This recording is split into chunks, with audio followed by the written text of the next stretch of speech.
سلام دیگه پیرمای سلام به همه مخلصان برنامه سامبای توی یکاترینبورگ. امروز ما شهر بچه های غریب در شهر یکاترینبورگیم. یکی همه وقت در یاد وطنیم. 40-20 minut پس خونه زنگ میزنیم چخچخ میکنیم.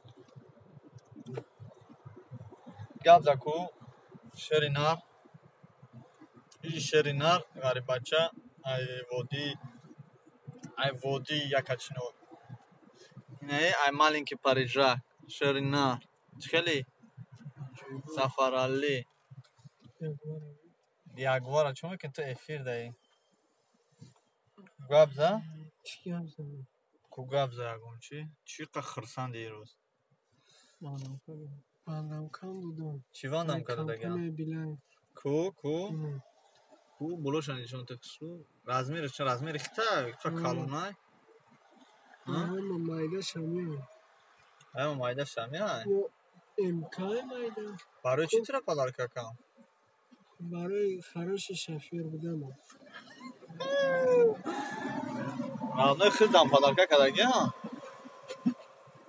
خیلی دوری کویس که بینیم چی بیدنش خیلی دوری ها چیه وای تو خوب جای چیه خیلی کم بغلکو نداریم همین شیر بچه ها داشته باشن تنهشون پر باشه غم نخورن ما خرسندیم اینه در شهر یکاترینبورگ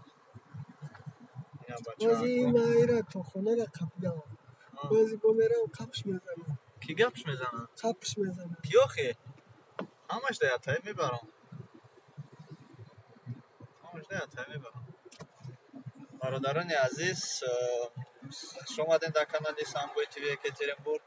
امروز ما در شهر یکاترینبورگ هستیم کار و فعالیت داریم. امروز ما بچه ها کمپانی بیلاین فرما گرفتن انا خرسندم پاکا جایزه یکم در درجه یکم در شفیری دادن نمی نوکر دادم کمپانی بیلاین کو نشان تیابا